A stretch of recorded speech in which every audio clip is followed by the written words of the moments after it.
వందే శంభుం ఉమాపతిం సురగురుం వందే జగత్కారణం వందే పన్నగభూషణం మృగధరం వందే పశూనాం పతిం వందే సూర్య శశాంకవన్యనయనం వందే ముకుంద ప్రియం వందే భక్తజనాశ్రయం చ వరదం వందే శివం శంకరం.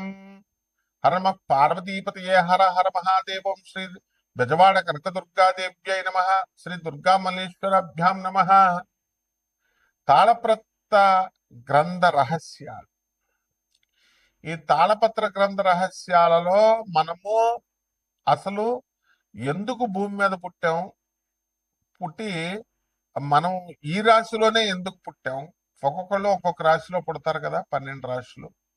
అలాగే మన పూర్వజన్మ రహస్యాలు ఏంటి, అసలు పూర్వజన్మలో ఏదైనా సాధించకుండా మిగిలిపోతే అది ఏమైనా ఇప్పుడు సాధించడానికి వచ్చామా, లేకపోతే పూర్వజన్మలో పెళ్లిళ్ళు అయితే లవ్లు చేసుకుంటారు, అవి ఏమైనా బ్రేకప్లు అయిపోతే మళ్ళీ కంటిన్యూషన్ ఈ జన్మల్లో ఏమైనా ఉంటాయా, ఇలాంటివన్నీ కూడా మనం ఈ యొక్క వీడియోలో మనం తెలుసుకుందాం. ఇప్పుడు అగస్త్య మహర్షి అవతారాలైనటువంటి గురునాథ శర్మ గారు, అలాగే రావులపాలెం దిలీప్ సి శర్మ గారు, వీళ్ళు ఒకళ్ళ ఇంటికి తీసుకెళ్ళానండి. ఆయన పేరు వీరయ్య గారు. అయితే ఆ కుర్రాడు ఏదో గవర్నమెంట్ ఎగ్జామ్స్ కోసం రాసుకుంటూ ఉన్నాడు. వాడి డిప్రెషన్లో ఉన్నాడు ఫుల్గా.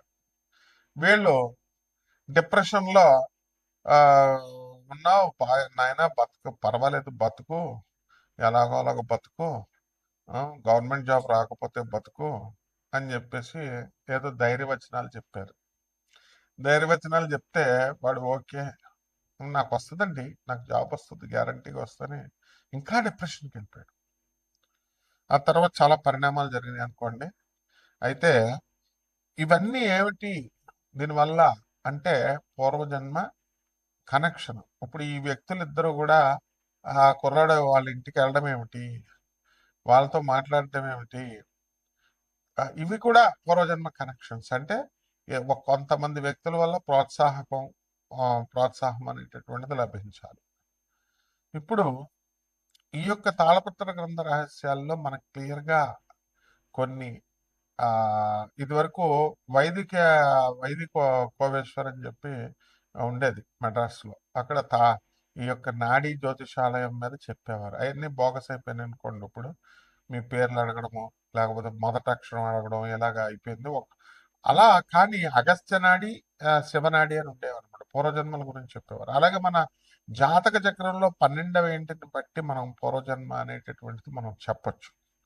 అలాగే దీనికి శని, రాహువు, కేతు గ్రహాల వల్ల పూర్వజన్మ అనేటటువంటిది మనం చెప్పొచ్చు. అవి ఉండేటటువంటి పొజిషన్స్ని బట్టి మనం చెప్పొచ్చు అనమాట. ఇప్పుడు రాహు పంచమంలో ఉండి మరి ఈ యొక్క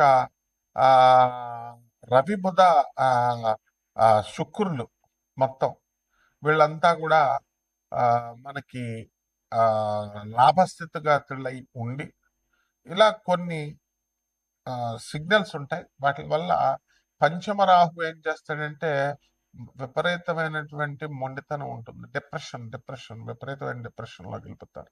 వాళ్ళకి మీరు ఎన్ని కోట్లు ఉన్నా సరే వాళ్ళు పూర్వజన్మ పాపం వల్ల ఏమవుందంటే ఈ జన్మలో మనశ్శాంతి ఉండదు.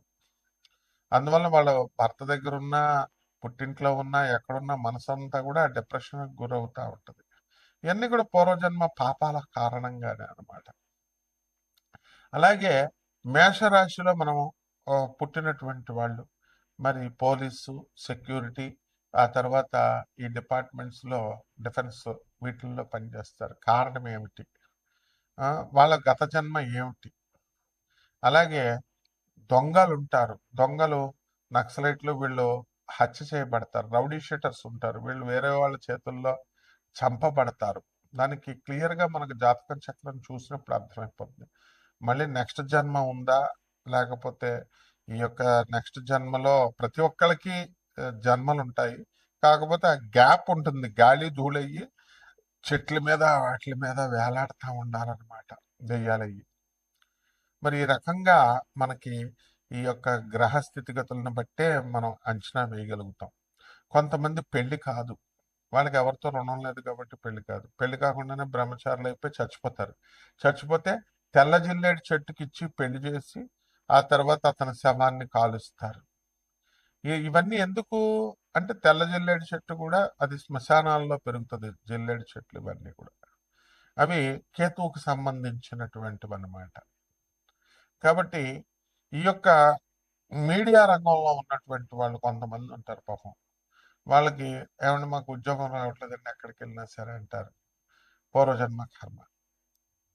అలాగే ట్రాన్స్ఫర్స్ విదేశాల్లో ఉండేటటువంటి వాళ్ళు విదేశాల్లో ఉండి హ్యాపీగా ఉన్నా సరే వాళ్ళకి మనశ్శాంతి ఉండదు. పూర్వజన్మ కర్మ. ఈ విధంగా మొత్తం ఈ యొక్క పర్పస్ ఏంటంటే మనం పూర్వజన్మల్లో సాధించలేకపోయినటువంటి పనుల్ని ఈ జన్మలో మనం సాధించుకోవడానికి మళ్ళీ భగవంతుడిని కొంత టైం అడుగుతాము, ఆయన ఇస్తారనమాట. అందువలన మీరు కొంతమంది చూడండి, తల్లిదండ్రులకి గవర్నమెంట్ ఎంప్లాయీస్ అయి ఉంటారు, పిల్లలేమో వీళ్ళు పెద్దోళ్ళు అయిపోతారు. వీళ్ళు చూడాలని అనుకున్న పిల్లలు ఆ తల్లిదండ్రులు గవర్నమెంట్ ఎంప్లాయీస్ కావడం వల్ల వాళ్ళకి పెన్షన్ వస్తుంది, మేము రావని అంటారు. అంటే వీళ్ళ డబ్బు తినేటటువంటి యోగం వాళ్ళకి లేదు. వాళ్ళకే వస్తున్నప్పుడు ఈ పిల్లలే సరిగ్గా సెటిల్ అవ్వలేదు ఎందుకులే అని చెప్పి వాళ్ళు ఇళ్ళకి వెళ్ళరు. ఇది కూడా పూర్వజన్మ దగ్గర రుణానుబంధం లేకపోతే ఇంకా అక్కడతో కట్ అయిపోతుంది అనమాట. మకర రాశి, ఈ మకర రాశి వాళ్ళకి మకరం అనేటటువంటిది ఇచ్చారు. మీరు పట్టుకున్న పట్టుదల అనేటటువంటిది వదలరు. గత జన్మలో మీరు మంచి సినిమా యాక్టర్లుగా, మంచి ప్రిన్సిపల్స్గా, మంచి ఎడ్యుకేటర్స్గా, మంచి బ్లాక్ డెవలప్మెంట్ ఆఫీసర్లుగా అవ్వాలని చెప్పి ప్రయత్నిస్తారు. అండ్ ఆ కోరికలు తీరకపోవడం వల్ల ఈ జన్మలో మీరు చనిపోయిన తర్వాత ఈ జన్మలో పుట్టడం అనేటటువంటివి జరుగుతాయి. ఈ మకర రాశి ముసలోళ్ళంతా కలిసి వాళ్ళ మనవరాళ్ళ కాపరాల విషయంలోకి వచ్చి హాయిగా జరుగుతున్నటువంటి కాపరాల్లోకి ఇన్వాల్వ్ అయిపోయి వాళ్ళ భార్యాభర్తల మధ్య లేనటువంటి ఈగోలు తీసుకొచ్చి ఆ తల్లిదండ్రులు, ఆ అమ్మాయి తల్లిదండ్రులు మీ మనవరాలు అంటే మీ పిల్ల, మీ అల్లుడు వీక్ గా ఉన్నారని చెప్పి వాళ్ళని కంట్రోల్లో తీసుకుని తప్పుడు సలహాలు ఇచ్చి మీ మనవరాల కాపరాలు భగ్నం చేసేయడానికి అవకాశాలు ఉంటాయి. కాబట్టి చాలా జాగ్రత్తగా ఈ మకర రాశి వాళ్ళు ఇతరుల కాపరాల జోలికి వెళ్ళొద్దు. కొంతమంది ఎవరైతే ముసలి వాళ్ళు ఉన్నారో మగవాళ్ళు అటువంటి వాళ్ళు చేయడానికి ఉంటుంది. అలాగే భార్యాభర్తల మధ్య ఫైటింగ్లు జరుగుతున్నాయి ఇప్పుడు. చిన్న చిన్న విషయాలకే ఏమీ ఉండదు కారణం. రేచీకటనో లేకపోతే ఇంకొక కారణమనో లేదా కూర సరిగ్గా వండలేదనో ఏదో ఒక వంక, పిల్లల్ని సరిగ్గా కండం లేదనో లేకపోతే పిల్లల కన్న వాళ్ళ ఆడపిల్లలు పుట్టించేస్తున్నాం, మగాళ్ళ పుట్టించట్లేదు. ఇట్లాగా అది వాళ్ళ చేతుల్లో ఉంటుందా అనేటటువంటి విచక్షణ జ్ఞానం కూడా లేకుండా భార్యల మీద కేసులు భర్తలు, భర్తల మీద భార్యల కేసులు ఇలా పెట్టుకోవడం అనేటటువంటివి జరుగుతాయి. ఇక మకర రాశి వాళ్ళందరికీ కూడా ఉద్యోగాల్లో వాళ్ళకి సక్సెస్ఫుల్గా వీళ్ళకి ఉద్యోగం రాదు. అందువలన ఎవరైనా ఉంటే మాకు పరిచయం చేయండి, ఉద్యోగాలు ఇచ్చేవాళ్ళు మేము చూసుకుంటాము అని చెప్పి మీరు అడగడము, ఆ పరిచయాలు చేయకపోవడం వల్ల వీళ్ళందరూ కూడా అడగడము, పరిచయాలు చేస్తేనేమో గతంలో పరిచయం చేసినటువంటి వాళ్ళంతా వాళ్ళ దగ్గర డబ్బులు తీసుకుని వెళ్ళిపోయి పరిచయం చేసినటువంటి వాళ్ళంతా కూడా బదనాం అవడము, ఇలాంటివన్నీ కూడా జరుగుతాయి. అలాగే 2026 సంవత్సరంలో ఆదాయాలు బ్రహ్మాండంగా పెరుగుతాయి. ఆ తర్వాత మీరు అనుకున్న పనులన్నీ కూడా అనుకున్నట్టు సాధించుకొని తీరుతారు. అలాగే విధంగా ఈ యొక్క నవంబర్ 25, 2026 సంవత్సరం తర్వాత జన్మంలోకి వచ్చేటటువంటి రాహుగ్రహ ప్రభావం వలన మీరు అనుకున్న పనులు అనుకున్నట్టు సాధించడం కాకపోతే అనుమానాస్పదంగా మీ వైఖరి ఉండడం, ప్రతి ఒక్కరిని అనుమానించడం ఇలాంటివన్నీ చేస్తారు. నవంబర్ 25, 2026 సంవత్సరం వరకు కూడా మీరు తాగుబోతులు అయిపోయి చాలా తక్కువ కొంతమంది మరి నోటికి సంబంధించినటువంటి దుర్వ్యసనాలు ఇవన్నీ కూడా రావడానికి అవకాశాలు ఉంటాయి. అలాగే మీ సోదరుల యొక్క డెవలప్మెంట్ అనేటటువంటిది బాగుంటుంది. వాళ్ళకి మీ అక్కా చెల్లెలకు కానీ మీ అన్నదమ్ములకు కానీ మీరంతా కూడా ధన సహాయం చేయడము ఇలాంటివన్నీ కూడా చేస్తారు. అదేవిధంగా అష్టమంలో ఉన్నటువంటి కేతుగ్రహ ప్రభావం వల్ల నవంబర్ 25, 2026 సంవత్సరంలో దాకా అసలే ఆత్మహత్యలు చేసుకోవాలని ప్రయత్నిస్తూ ఉంటారు. మీరెళ్ళి పెద్ద పుడుంగాళ్ళకి వెళ్ళి వాళ్ళందరికీ కూడా సలహాలు ఇవ్వడం వల్ల వాళ్ళు నిజంగానే సెన్సిటివ్ థాట్స్ ఉంటాయి కాబట్టి ఈ అష్టమ కేతుగ్రహ ప్రభావం వాళ్ళని సొసైటీలు చేసుకునే విధంగా టెంప్ట్ చేస్తాయి. ఆ తర్వాత వాళ్ళు సొసైటీలు చేసుకుంటారు. ఈ మకర రాశి వాళ్ళు ఇరుక్కుపోవడానికి అవకాశాలు ఉంటాయి. అబెట్మెంట్ అనేటటువంటి కేసులో మిమ్మల్ని పోలీసులు అరెస్ట్ చేయడానికి అవకాశాలు ఉంటాయి. అంటే నేరాన్ని ప్రోత్సహించవు, ఆత్మహత్యని నువ్వు ప్రోత్సహించావు అనేటటువంటి కారణంగా. కాబట్టి మకర రాశి వాళ్ళు చాలా జాగ్రత్తగా ఉండాలి. వాట్సాప్లో మెసేజ్లు చూసుకోవడం చాలా జాగ్రత్తగా చూసుకోవాలా. అండ్ ఎవరైతే గర్ల్ ఫ్రెండ్స్ ఉన్నారో మరి అటువంటి వాళ్ళకి కొంచెం సెన్సిటివ్గా కేతు ఉన్నాడు కాబట్టి వీళ్ళు ఇచ్చేటటువంటి మెసేజ్ల ద్వారా అవతల సొసైడల్ చేసేసుకోవడానికి కూడా అవకాశాలు ఉంటాయి. కాబట్టి ఎట్టి పరిస్థితుల్లో ఆడవాళ్ళతో మీరు ఫోన్లో మాట్లాడకండి. ఎట్టి పరిస్థితుల్లో వాళ్ళతో ప్రేమ వ్యవహారంలో ఫుల్ స్టాప్ పెట్టేసుకోండి. ఈ విధంగా ఈ యొక్క శత్రువుల యొక్క బాధ అనేటటువంటిది పోతుంది మకర రాశి వాళ్ళకి. పరిహారాల దగ్గరికి వచ్చేసరికి మరి ఈ యొక్క వెంకటేశ్వర స్వామి వారికి అర్చన చేసుకోవాలా. వెంకటేశ్వర స్వామి ఆరాధన, సుప్రభాతాలు ఇవన్నీ చేయాలంటే తిరుపతి వెళ్ళిపోవడం కాదు, ఇంట్లో చేయండి.